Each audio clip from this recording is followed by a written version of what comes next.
माझ्या मैत्रिणीच्या मुलाचा वाढदिवस होता. पार्टी झाली, केक कापला, केक खाऊन पण झाला आणि सगळ्यांनी खूप मजा केली. पण प्लेटमध्ये केकचा बेस उरलेला होता. मैत्रीण तो बेस टाकूनच द्यायला निघालेली होती. तिला म्हणलं, थांब जरा, याचा आपण काहीतरी उपयोग करू. ती लागली हसायला. ती म्हणली, ह्याचं काय करणार तू आता? तिला म्हणलं, जुन्या वस्तूमधून पण सुंदर काहीही बनवता येतं. जुनं वाया जाणं म्हणजे आयुष्यातल्या छोट्या छोट्या क्षणांची किंमत कमी होत जाणं. मी तो केक बेस घेतला, त्याच्यावरती लाईट प्लेन पिंक कलर देऊन घेतला, त्याच्या कडेने थोडासा डार्क पिंक कलर देऊन घेतला. त्यानंतर त्या बेसवरती छोटे छोटे गोल आरसे चिटकवून घेतले, त्याची बॉर्डर केली.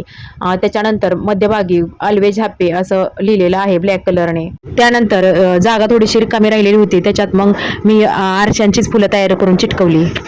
यातून मला समजतं, सोप्या गोष्टीतूनही आपण आश्चर्यकारक काहीतरी निर्माण करू शकतो.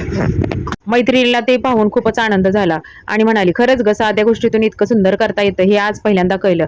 जणू तिच्या डोळ्यात एक नवीन चमक आली. मग मी तिला म्हणाले, हो ना, आपलं आयुष्य पण असंच असतं, कधी गोड, कधी तिखट, कधी मऊ, कधी कठीण, पण खरं सौंदर्य आपल्या नजरेतून उमलतं. जसं ह्या बेसवरती फुलं उमललेली आहेत, तसंच आयुष्यातले छोटे छोटे क्षण, जसे खेळातील साधे क्षण, मोठ्या आठवणी निर्माण करतात. आयुष्यात अनेक गोष्टी जुन्या किंवा निरुपयोगी वाटतात, पण त्यात थोडे प्रयत्न, थोडं प्रेम टाकलं की त्यातून काहीतरी नवीन निर्माण होतं. जुनं फेकून देण्याऐवजी त्यातून नवीन निर्माण करा आणि नेहमी या बेसप्रमाणे ऑलवेज हॅपी म्हणजे आनंदी जागा.